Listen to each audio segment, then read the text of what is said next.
Good evening, Internet. My name's Michael and I'm here to review some stuff for you.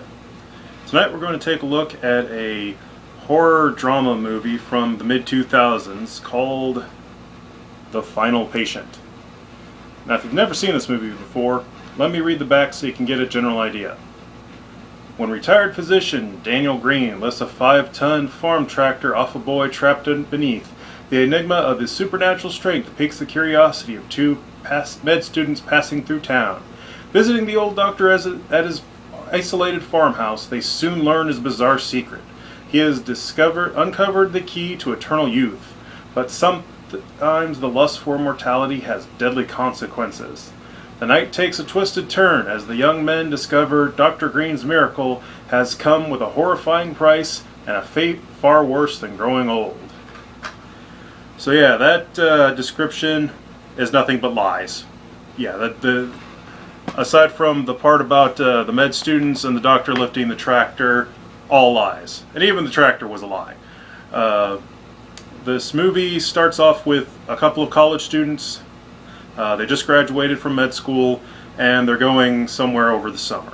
One of them has to go back to his old hometown and sign some papers at a bank because his mother passed away. So they go that way.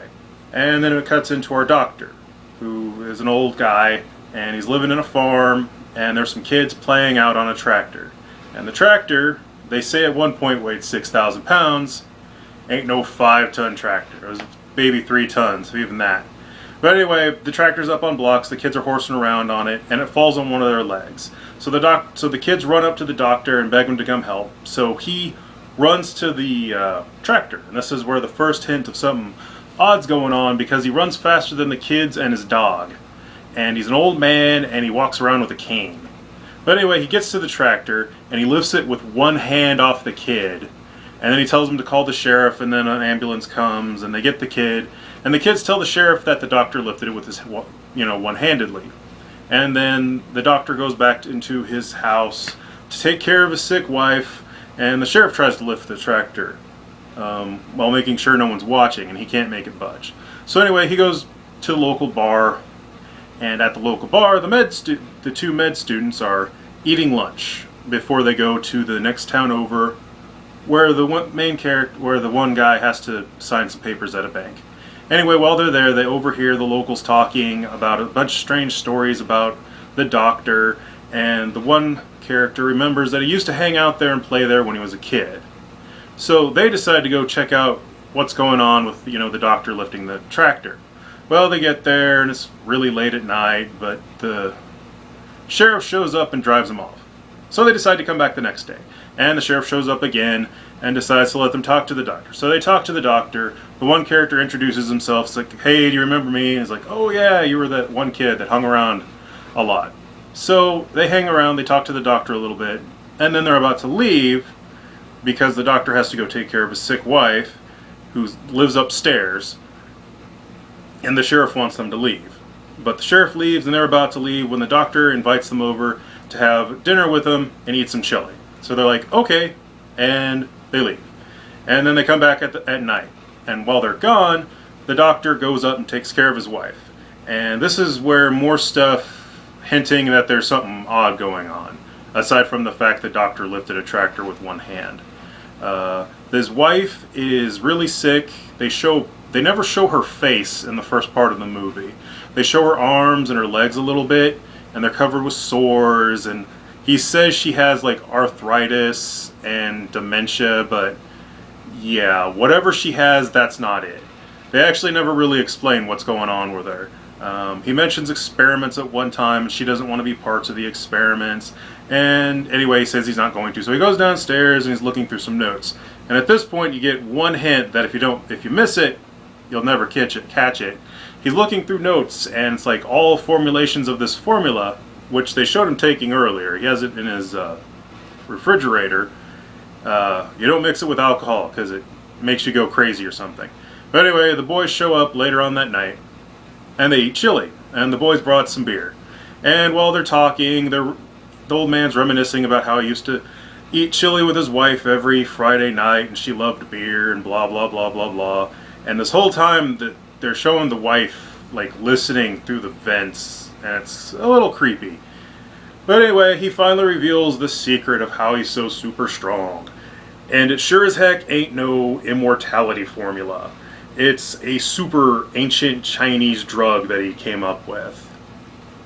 And basically, it does make him like superhumanly strong, and it gives him like a lot of energy to the point where he only needs like 2 hours of sleep a night, and it turns out it has like no side effects that he claims it has no side effects. But anyway, he's telling them about that, and the one medical student who didn't grow up in this area, he's really excited and he wants to see the notes because he's thinking, hey, we can make money off of this. Anyway, as the night progresses, he starts giving the doctor some beer, and the doctor starts drinking more beer, and his personality changes quite a bit. I'll give the actors props for that. He's really proud of his discovery with the formula, and he's talking to him about it, and they just basically talk for the rest of the movie about the formula and other stuff. But at the whole time, there's weird stuff going on with the guy's wife.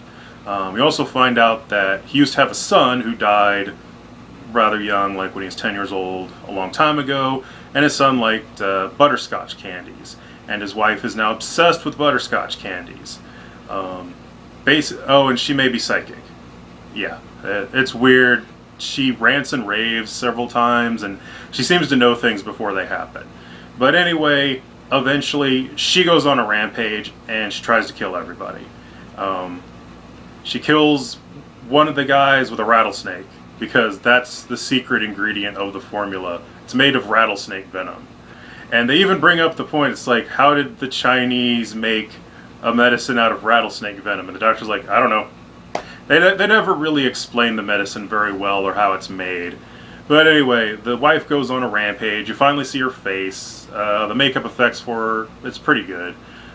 She kills one boy with a snake, and she stabs and punches another one. And there was an earlier scene where she had fallen down the stairs, gotten back up, and drank some of the formula. So she's got the super juice going too. She sets the building on fire. The doctor gets wrapped up somewhere in there and he dies. And then it all wraps around to the wraparound segment of this movie. It starts with one of the college students, the one who didn't grow up there, in a hospital, and he's afraid the old lady's out to get him. And the doctors say no, she died.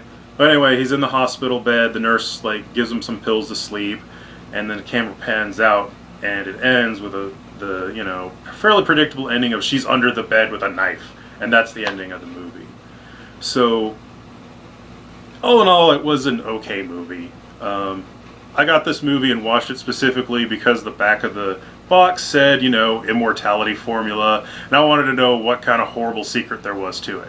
But it was full of lies. Nothing but lies. But it turned out to be still a pretty entertaining movie.